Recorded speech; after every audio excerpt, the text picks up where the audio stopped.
क्या कमाने वाली बहू को बूढ़ी सास जरा सी भी पसंद नहीं होती? माँ, तू हमारे साथ मुंबई चल। बाबा थे तब बात अलग थी, अब तू इधर गांव में अकेली कैसी रहेगी? बेटा पवन बोला। मैं सोच में पड़ गई। दिल का दौरा आने से पति की अचानक मृत्यु हो गई थी। मैंने बहुत कोशिश की कि खुद को समझाने की। 13वीं के बाद सब मेहमान चले गए। बेटा पवन और बहू मिताली दोनों इंजीनियर थे। बेटा और बहू के साथ रहने जाना मत, ऐसे मेरी एक सहेली ने कहा था, क्योंकि कमाने वाली बहू को बूढ़ी सास जरा से भी पसंद नहीं होती। तेरे वहां जाने से उनकी स्वतंत्रता में बाधा आएगी और वह तुझे ताना मार मार कर जीना हराम कर देगी। जाने दो, भाई जब जिंदा थे तब उन्होंने अपनी सारी प्रॉपर्टी अपने बेटे के नाम कर दी थी। ऐसी परिस्थिति में बेटा और बहू यह मकान बेच सकते हैं और घर के सब पैसे लेकर तुझे एक एक पैसों के लिए तरसाएंगे। बेटे और बहू के साथ जाने के अलावा मेरे पास दूसरा कोई विकल्प नहीं था। 65 साल की उम्र में मेरे घुटनों के दर्द की वजह से मुझे हमारा राशन दुकान चलाना भी आसान नहीं लग रहा था। 13वीं का पूरा खर्च बेटे ने उठाया, पर छोटे मोटे खर्च के लिए बेटे के सामने हाथ फैलाना मुझे पसंद नहीं था और हमारे बचाए हुए थोड़े पैसे मुझसे खर्च हो गए थे। अब परिस्थिति ऐसी थी कि मेरे पास 50 रुपए भी नहीं थे और यह बातें सोचने में मैं पवन को कोई उत्तर नहीं दे सकी। इतने में मिताली बोली, माँ मुझे बताओ कि कौन सी साड़ी रखनी है, मैं आपकी बैग पैक कर रही हूँ। जब मिताली ने ऐसा कहा तब मैं उसे कुछ नहीं कह पाई। चुप रहकर उनके साथ मुंबई आ गई। पवन और मिताली यह दोनों मेरा बहुत ध्यान रखते थे। हम सब साथ बैठकर खाना खाते थे। उनकी याद नहीं आनी चाहिए, इसलिए दोनों मुझे बहुत खुश रखने का प्रयत्न करते थे। मेरा 7 साल का पोता रेहान तो दादी दादी कहते हुए मेरे पीछे पीछे भागता था। मैंने कौन सी भी चीज मंगाई कि वह तुरंत मुझे लाकर दे देता था। ये सब देखकर मेरे मन को बहुत शांति मिलती थी। मैं सोचने लगी कि लोग बेवजह ही आजकल के लड़के और लड़कियों को बदनाम करते हैं और कहते हैं कि बूढ़े माँ बाप का सम्मान नहीं करते, उनकी देखभाल नहीं करते। खासकर बहू कमाने वाली होगी तो सास को ठोकरों पर रखेगी।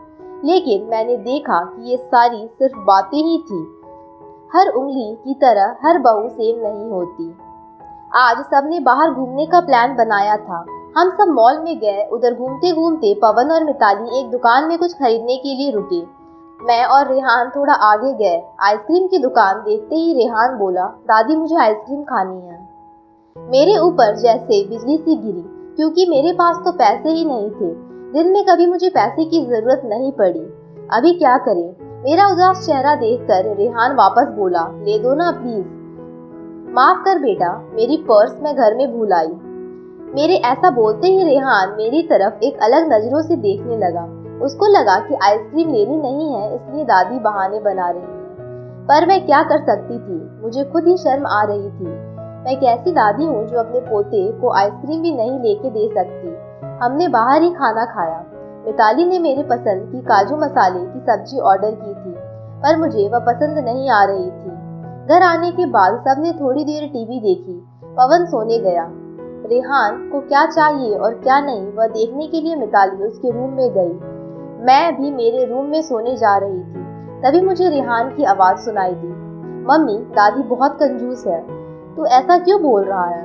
हाँ मम्मी, हम जब मॉल में घूम रहे थे तब मैंने दादी से आइसक्रीम मांगी तो वह कहने लगी कि मेरी पर्स घर पर भूल गई। यह अच्छा है क्या मम्मी? कंजूस दादी। रेहान क्या है?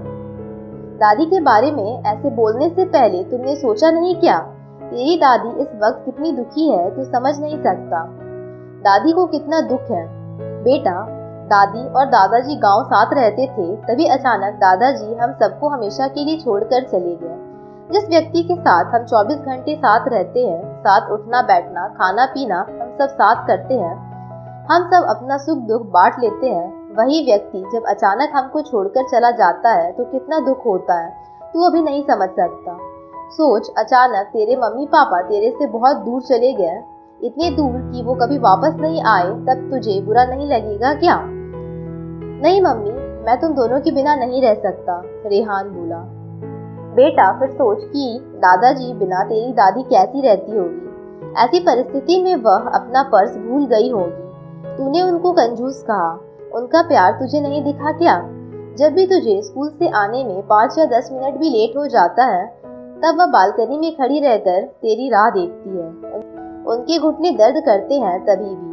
बेटा किसी के बारे में अपनी राय बनाने से पहले उस व्यक्ति के दृष्टिकोण से सोचना चाहिए। यह बातें सुनकर मुझे मेरी बहू पर बहुत अभिमान हुआ। उसकी जगह मैं रहती तो कदापि मैं मेरे लड़के को इतने अच्छे से समझा नहीं पाती। दूसरे दिन सुबह पवन ऑफिस गया और रेहान स्कूल। मिताली ऑफिस में जाते जाते मेरे हाथ में कुछ पैसे देने लगी। ये क्या है बेटा? मुझे पैसों की क्या जरूरत है? मैं बोली। माँ, किसको कब पैसों की जरूरत पड़ जाए कह नहीं सकते। आप मंदिर जाते हो, कभी दान पेटी में डालो, कभी रेहान कोई चीज के लिए जिद की तो उसे आप वह चीज दे देना। पर बेटा, माँ, जब यही पैसे पवन ने आपको दिए होते तो आपने मना किए होते क्या?